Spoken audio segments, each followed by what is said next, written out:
Alright there, and how you doing? It's 3 p.m. on the 10th of December 2020. Now, we've all had our hassles in our time. It's an ongoing thing. Trying to get that bill that won't tally with their computer, you know, the classic thing with Little Britain. Computer says no, you know. That's the end of the discussion as far as any company is concerned. I'm going to cross-reference that. Computer says no. The thing that I've been looking for since a person actually used the word recently is advocacy. Excuse me. I've contacted the Citizens Advice Bureau, not necessarily with a sort of end in sight that they can magically wash away my problems, but what I'm looking for is advocacy in moving forward with some of the issues that I have. And yesterday I spoke to a wonderful man at the Citizens Advice Bureau first thing in the morning, saying, you know, I just need advocacy. This is just a very hard situation that I'm going through, and I'm being very misrepresented and misunderstood. 2 hours later, I was just on my way out and he phoned back and said, this is who you need to phone, this is who you need to call. And it's just like, oh, here we go again. You know, and it's no fault of theirs. They work hard to try and help me. But everybody's just sending me in so many new directions where I'm trying to find advocacy. Somebody to say, look, this is this guy, this is the position he's in, and we've got the legal muscle behind us to help him. I just can't find it. And you know, there's this assumption sometimes that people will say, you know, do get out there are people who'll help. And you know, some of my friends who are scattered around this country, indeed scattered around the world, really have extended their hearts to me and helped no end with regards to some of the issues that have come my way. One in the last 24 hours.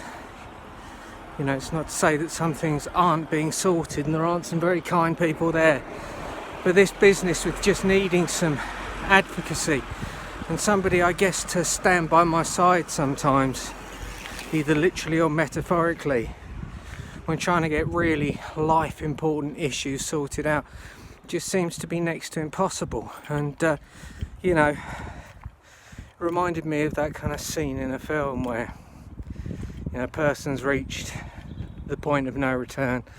They get that phone call, as I did yesterday morning. The guy from the Citizens Advice Bureau called him back and he said, you've got this company, and he was giving their number and their email address. I was pretending to write it down as he spoke to me.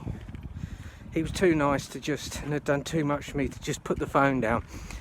But he was kind of going, 08965, and I was going, 08965, pretending that I was writing it down. You know, it's a sad state of affairs, really. And in all fairness, I do remind myself it's Thursday today. This time tomorrow my daughter arrives for 3 days. When I was in this position, a similar feeling nearly 2 years ago, just being with my elderly parents.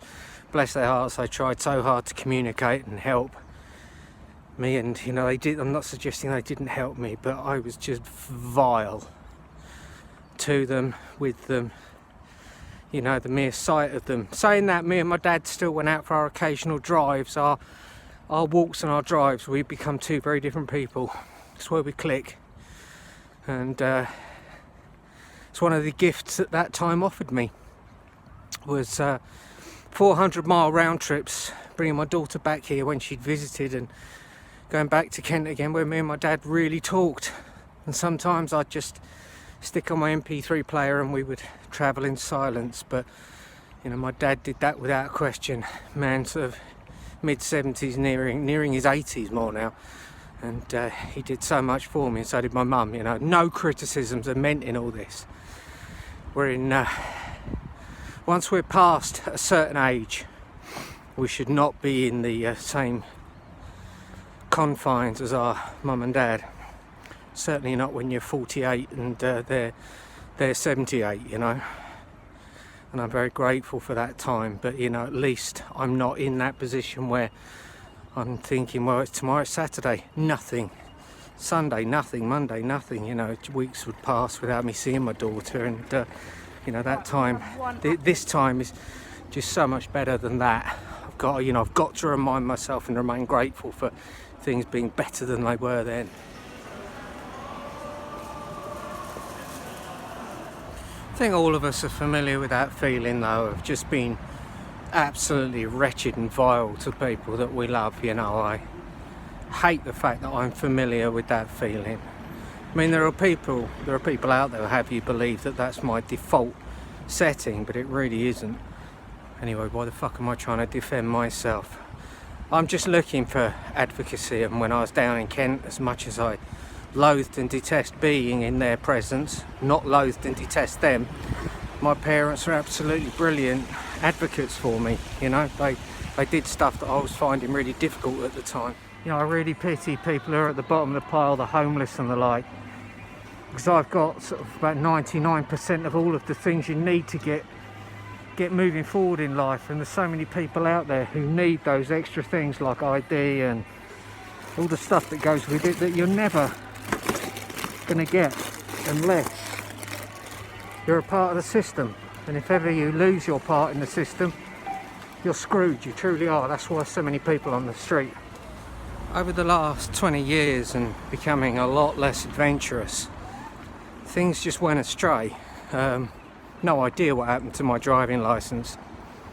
My landlady from hell that I've talked about many times, she lost my passport of all things.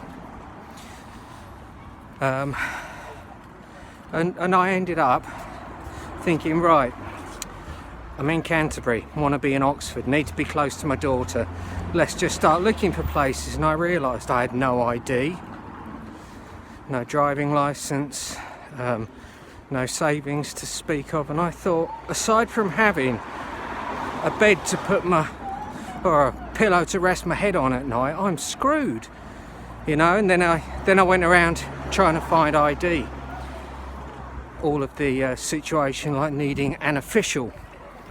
It was just all a dead end, and I discovered that to get yourself some decent ID, do you know what you need to get decent ID? You need substantial identification before you can get basic identification. It's an absurd situation. So if ever you are one of those people who looks out the window and think, why don't those people just go home? Why don't they just go to the job centre and get themselves sorted out with a job? They can't.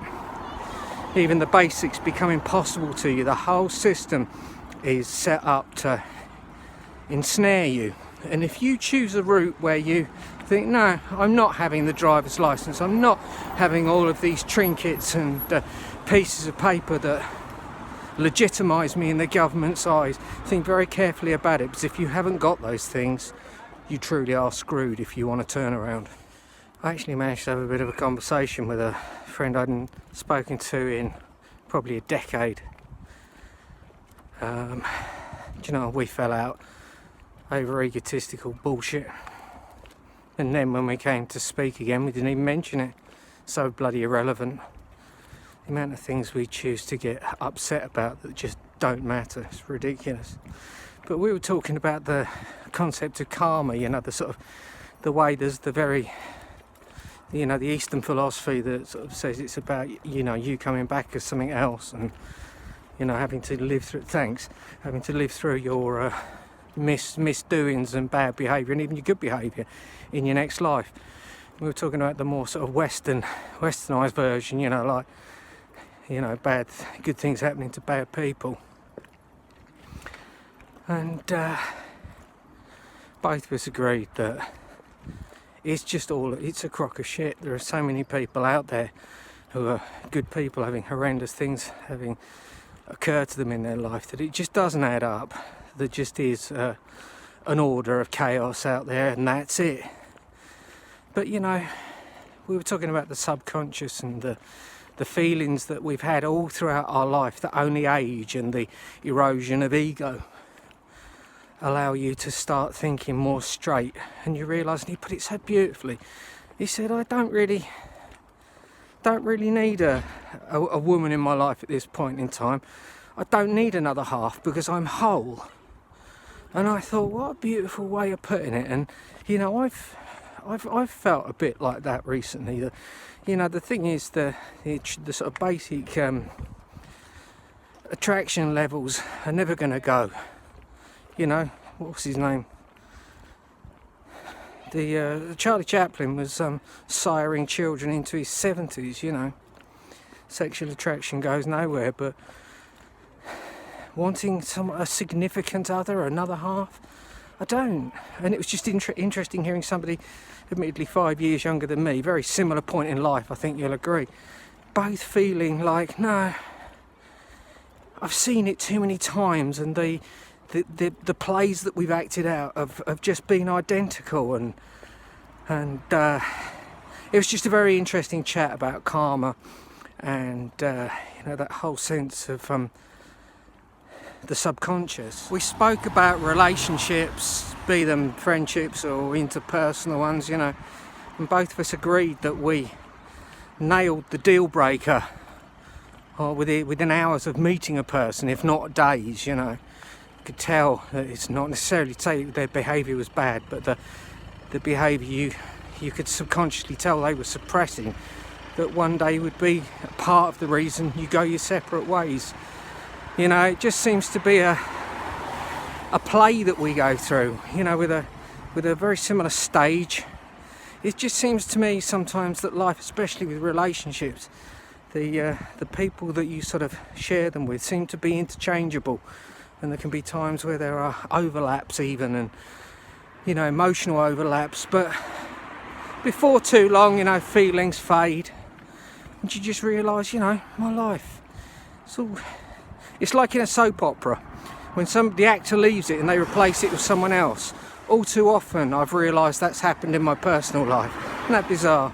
So jarring, isn't it, when you've watched a TV show for some time and that actor does leave, and rather than kill them off they get someone else playing them. But eventually they just become that person. And I can't speak for the guy who I was talking to last night, but it really did make me think that life seems to be a series of situations where you do just have interchangeable people playing the same role, performing the same ultimate set of foundational rules that the original one did. It's just slightly different, and it's slightly easier in some ways and slightly more difficult in others, but you know, we're funny, we really are. In time, I think, if we start listening to the right people, we're going to work out that on a subconscious level we operate on a level that is a lot stronger than, you know, the five senses, the here and now. There is just so much more to this experience than what we believe, you know, A, B, C, D, touch, taste, smell, you know, a lot of it. We're lost if we think that's all there are. Or that's all there is. But yeah, it's an interesting chat, and yeah, put the world to rights, and even more baffled by the world than I was in the first place.